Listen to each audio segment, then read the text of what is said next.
Welcome back to another video. Today I'm explaining slash defending Itachi and his actions. As we know, Itachi is not directly responsible for the Uchiha massacre, but he has to take on the responsibility of the Uchiha massacre, becoming a rogue ninja, and then spying on the Akatsuki. So effectively joining the Akatsuki. On top of that, he has the MS abilities. He could have potentially had the EMS, or at least in one eye, because of Shisui, but since of his sickness, didn't think that was a good idea.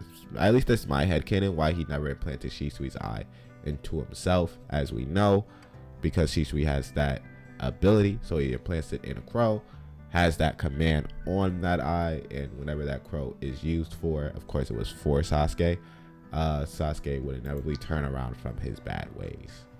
Imagine that was the end of Naruto. It's just Itachi doing some nonsense, crazy work.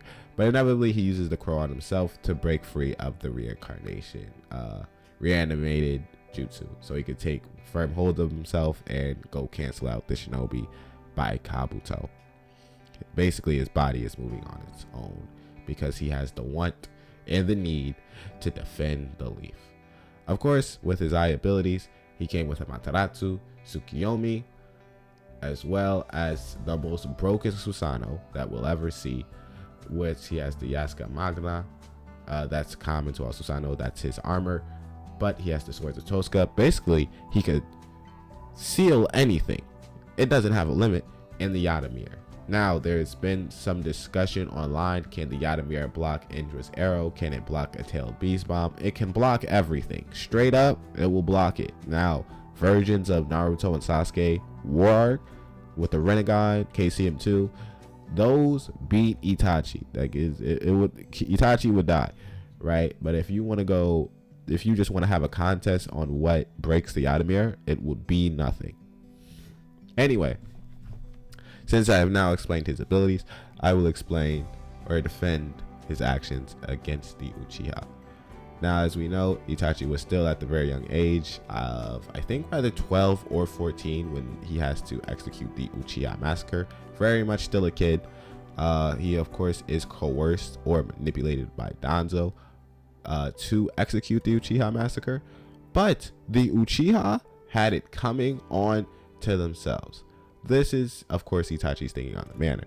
If the Uchiha incite or start a civil war in Konoha, the Uchiha are going to lose the civil war, but there would be important pieces lost on both sides. Uchiha would still lose because they're going up against the Hyuga clan, the Nara clan, the Tsunade, Jiraiya, Hiruzen. You're still going up against these heavy hitters. So there's only so much that the Uchiha could do via their Genjutsu and, Fugaku and Itachi.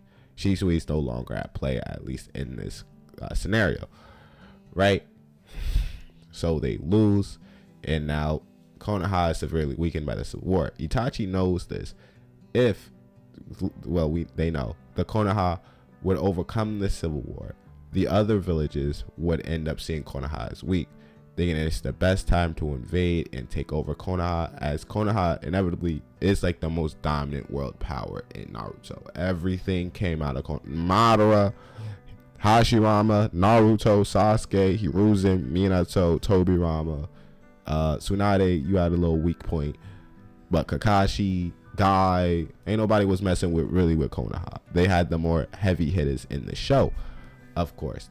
So at least with the other villages looking at it, and we don't really delve deep into the other villages. We don't really get that much world building, I'm not gonna lie. Yeah. But anyway, Itachi, knowing this, he says, hey, they gotta go. And unfortunately, he kills everyone. Of course, Obito helps. He takes on more of the heavy hitters, the police force, where if Itachi does it himself and the police force is dispatched, they would be inevitably able to stop Itachi. Itachi would have been jumped and ended up losing. Of course, Fugaku would not have stepped in this instance, but Itachi would have done considerable damage, and the police force rather kill him on the spot or capture him and interrogate him, as of course he is the chief's son. Any of that, Itachi goes on a rampage. He kills mother, daughter, son, father, anybody he could get his hands on that wasn't a combatant. Shing, right? And he does that inevitably to make sure that the Uchiha are never a factor or are never a risk to the Konoha village again. Now, of course, this makes Sasuke, the last living Uchiha, hate him and hopefully change the way the superiors and the others see the Uchiha in terms of everything, right? So he goes, kills Itachi now, but he doesn't know he's not mad at the leaf at that point, but then he learns the truth of what Itachi did, inevitably, that it was to protect the leaf. Now he's mad at the leaf. Now he wants to destroy the leaf. So it went both ways. Yeah. It went both ways. Ended up, he wanted to destroy the leaf, but that wasn't Itachi's intention. But Obito, of course, manipulates him, or at least for a little bit, to push Sasuke into a certain direction down a evil path. Outside of any of that is exactly why Itachi destroys the leaf. And you can't blame him. He knew the Uchiha was going to lose. He knew that the other villages after or during the Civil War are going to attack the leaf because they're in a time of turmoil. So in all these instances, everyone's at risk of losing. So why not his family, the people he knows, cousins, loved ones? They all have to lose just for the leaf to win. Inevitably, the Uchiha would win because now you have this one Uchiha that is outstanding. And everyone thought he was cool as a kid. So, it's just the superiors that shunned him. So outside of all that, yeah. Itachi set it up perfectly. Everyone says he's still a villain. If Naruto ended first part of Naruto, he a villain.